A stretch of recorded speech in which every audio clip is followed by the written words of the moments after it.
Hello, fourth graders. Today is part 3 of a 4-part lesson on writing a short answer response. We so far have dissected the prompt, which the question is in your packet, the short answer response. A bird's free lunch and the chimeras are both written in the first person point of view. Write a paragraph to compare and contrast. The narrators of both texts give 3 or more examples of how the narrators are the same and different. Be sure to use compare and contrast signal words and cite evidence from the text to support your examples of compare and contrast. This is what we're working on today. Yesterday, we wrote our start sentence. Our start sentence used the source for S, the T, the title, A, author, the right verb of what the authors did in the text, and our topic. You need your packet out for today's work. You also need your Venn diagram that we made. Mine's green. I have it right up here so I can refer to it while I'm teaching. So let me just reread to you our start sentence from yesterday. It's the start of our paragraph. Did you notice on my sample here it's indented? That's what you do at the start of every paragraph. Maybe you notice that when you read stories, paragraphs are indented. It's the format we use when we write.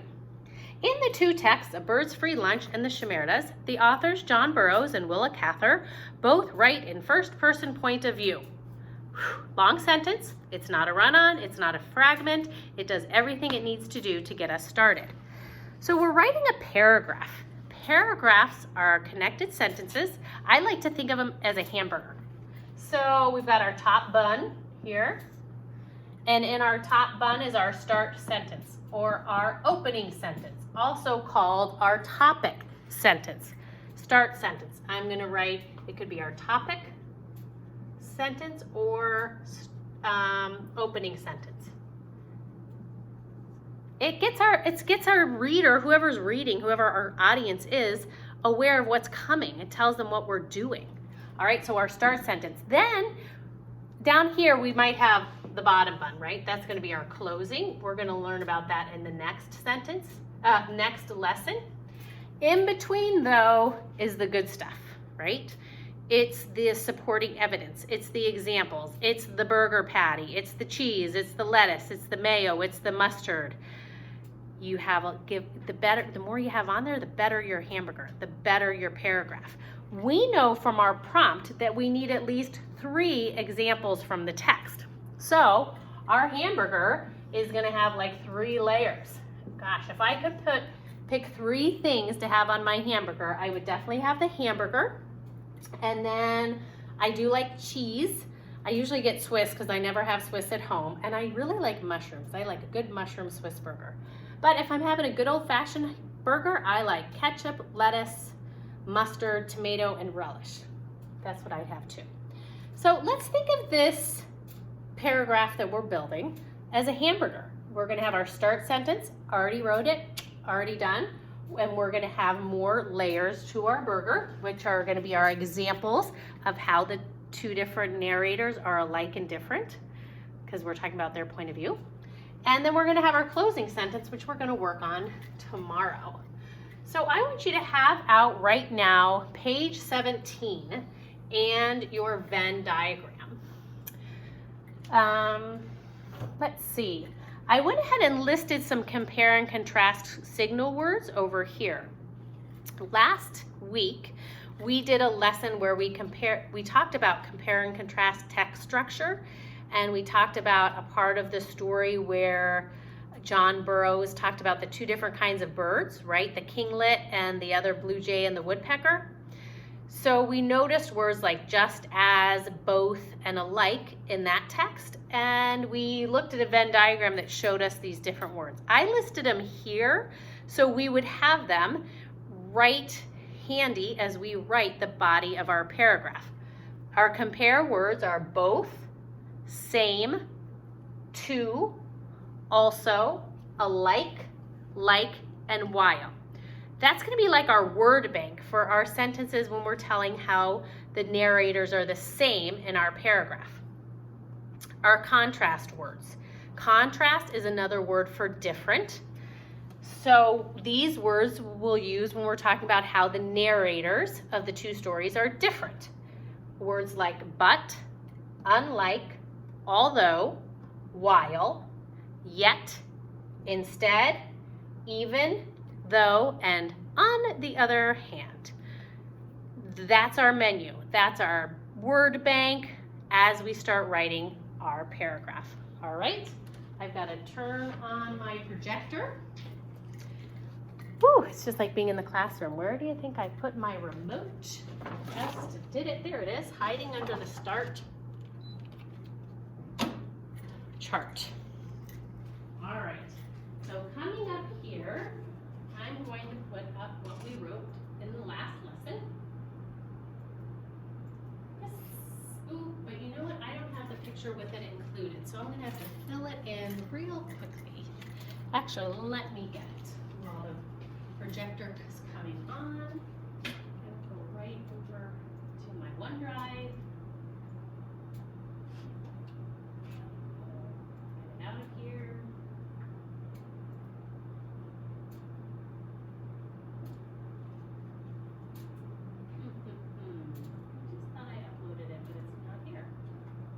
Go back to this.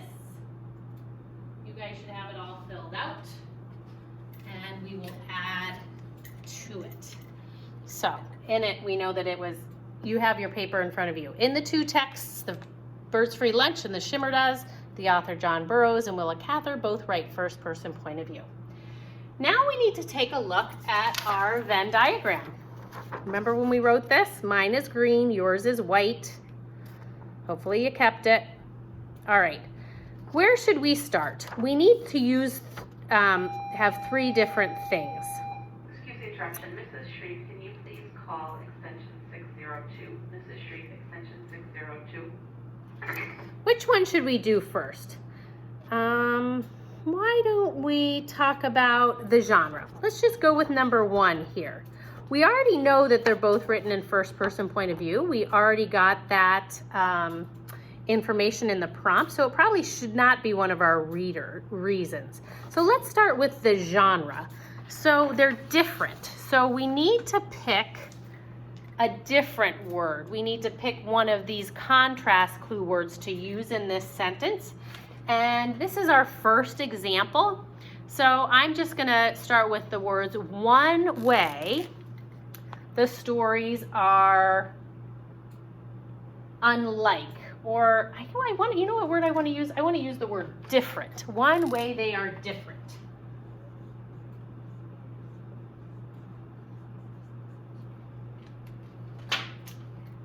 Okay, so I'm going to just start on I'm going to skip a line. I'm going on the next line that doesn't have an X on it. And I am going to write one way. How can you see it? One way the texts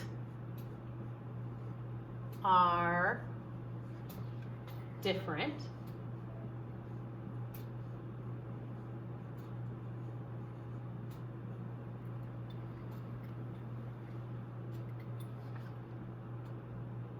is the, I'm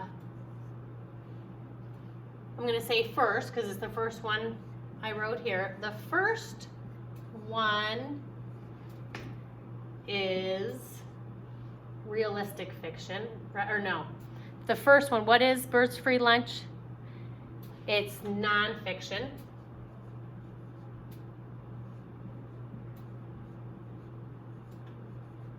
And the other is, look at your chart. What's the genre of the other one? The other one is realistic fiction, so I'm going to include that here. I will move my camera down so you can see this. Realistic fiction. All right, you need to have this. I'm going to move this down. I want you to pause the video so that you can get that whole sentence on yours. I'm going to read it back, make sure I didn't leave any words out.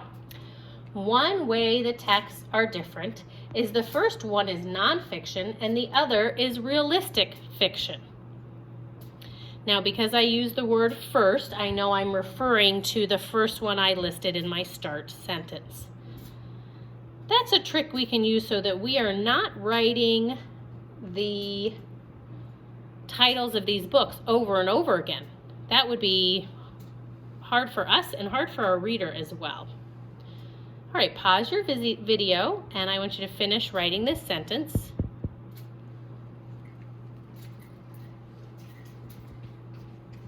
I'm going to switch to a page to continue writing.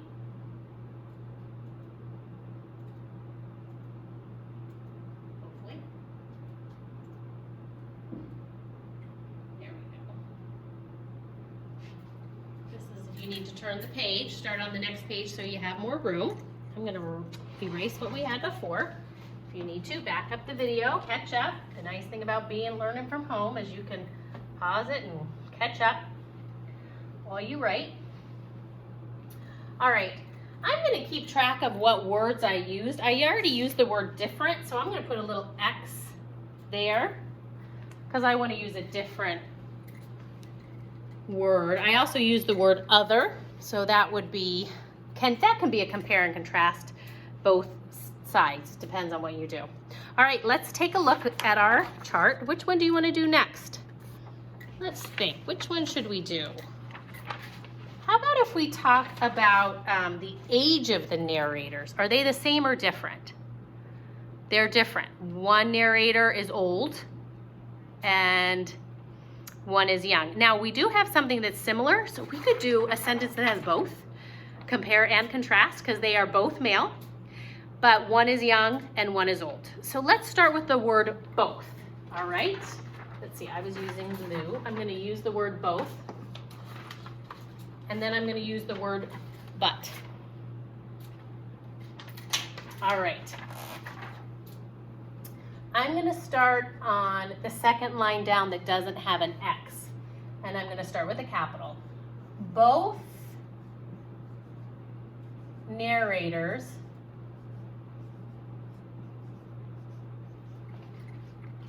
are male. Can you see that? Of course not. Let's shoot you up a little bit. There you go. Both narrators are male. I'm going to add a comma because I'm going to use one of my fanboys words, a transition word. But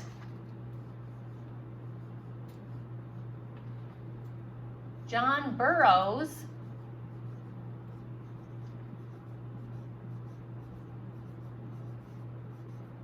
is old and Jim is a teenager. Look at that. In that sentence, I did both things. I compared and I contrasted. And I used the word both, which is a compare word, and the word but, which is a contrast word. So I'm really paying attention to the prompt. I'm using those words I'm supposed to use. I'm going to draw some attention to them. I used both, I'm circling green, and I used but, using my compare and contrast words. Good job. All right, so there we've done it. We've used 2 examples from the text. Now we're going to do a third one together, and then I'm going to challenge you to do a 4th one on your own, and then tomorrow we'll work on the closing.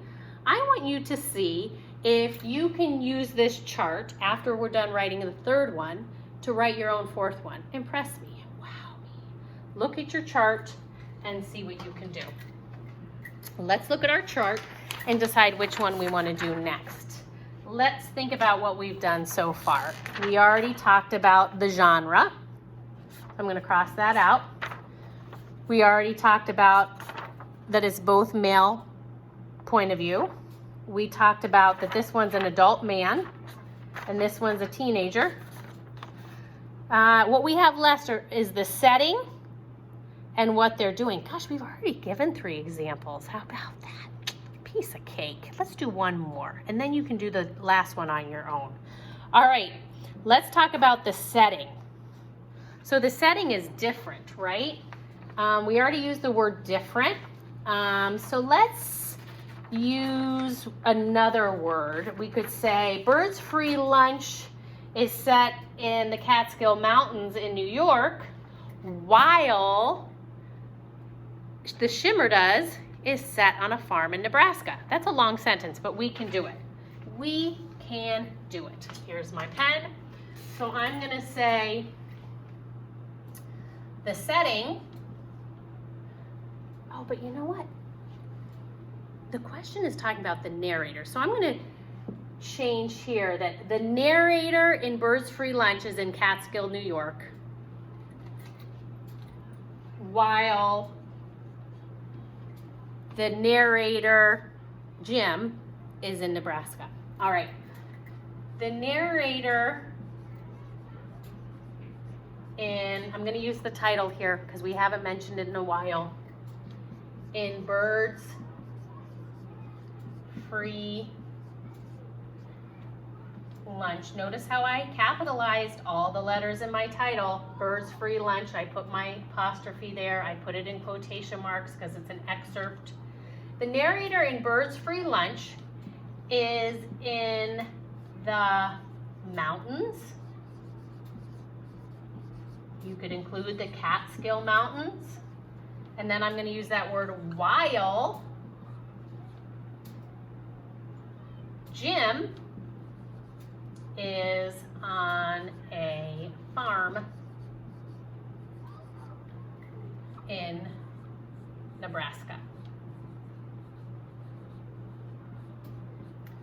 We did it. We wrote another sentence. We are going above and beyond here. What is our compare and contrast word? It's while. That's our signal word.